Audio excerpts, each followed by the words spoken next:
Well, will the Hong Kong government consider another candidate for the tax bureau? Sir Donald and I went to the Kennedy School together. Well, would you like to share with us also the Drucker difference or the Drucker Institute that you bring? Yes, I don't want to dominate the panel. But I There's so really much want to wisdom hear it. in my colleagues. But Yes. reference was made to business schools and whether we might have some moral culpability in terms of this financial tsunami. There are 1,000 business schools in America, and I think there is some degree of contributory negligence at a minimum in terms of the training that many MBAs received at these citadels of capitalism. They weren't being trained to ask some fundamental questions. During this last financial tsunami, which originated in America, the origin was subprime lending, which involved making mortgages to poor people to purchase expensive homes that they couldn't afford. Well, the entire system went over the cliff because no one said, this is wrong. It's not sustainable, it's not ethical, it's not defensible. It never should have been done. $50 trillion worth of financial wealth has been destroyed, and 50 million jobs, as we were told in an earlier panel. So at the Drucker School, we try to put Drucker back into management.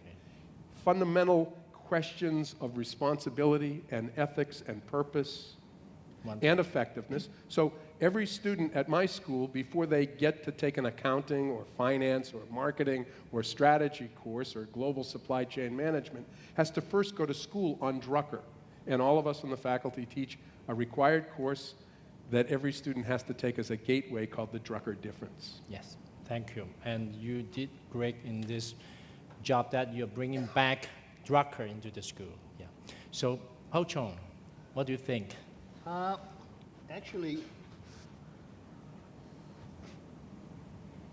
I think it was Mahatma Gandhi who said, be the change you want to make.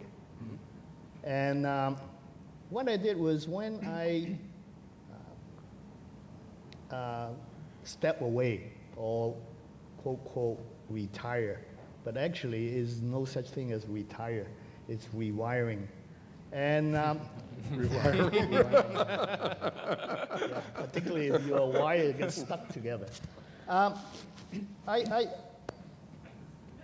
Somehow I stumble onto this thought and say, life is an entrepreneurial journey, and you are the entrepreneur of your life. Because nobody lived your life before. Statement number one. Statement number two is we are all in the business of providing personal service to all the people that we come in contact with. They are your customers, and you are their suppliers. And also, they are your suppliers, and you are their customers. So once you take that into consideration, that you are entrepreneur, you have an entrepreneurial business to run, and then you are in the business of providing personal service, then everything you learn in business school can apply to your own personal life. Now, that's what I took in the last 5 or 6 years. Now, what changed? What changed is, number one, I start making sure that I offer good service first to my wife. No, once you're aware of that, you are saying, okay, you know, this I can do better, that I can do better, that I can do better. I better call home if I don't go home for dinner. I didn't used to do that, but now I do. But after 5 years, then I turn to her and say, how about returning some of that good service? It works. It works because you have been doing that. Now, for change. Now, how do you manage change? I have 4 steps and then a 5th step. Number one, first seek to understand. There is Stephen Covey in saying that you have to understand. Lao Tzu said the same thing, first seek to understand. Right? Second, design.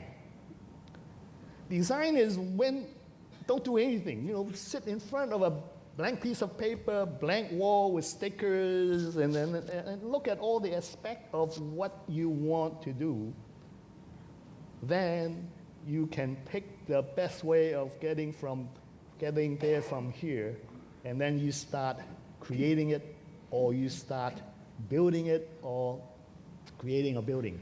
And then you manage, and then you operate it.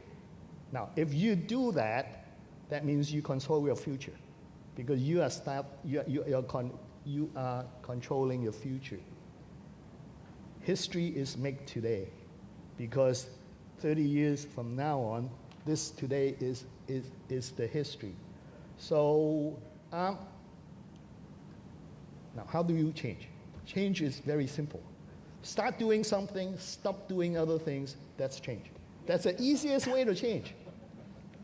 Drucker is systematic abandonment. Right. So you stop doing something It's that the are hardest thing. It's the not hardest according to your understanding, not according to your design, not according to your building. And I've seen so many people that don't understand, they don't design, they just jump in and do it. And then they say, boy, my life is really difficult. I say, well, you didn't think about it before you do it. Of course it's difficult. It's like you have to understand that if you design a car, the front two wheels has to be of the same size. Now, I've seen so many people driving around in their own life, going like this, because one of the wheel is out of not the same size of the other one, and then they complain about their difficult life. Doesn't have to be. Stop the car, change the wheel, and then go on driving. Excellent, excellent. Yes, yeah. Drucker said the first principle of change is actually abandonment. Abandon the past before you can make the change.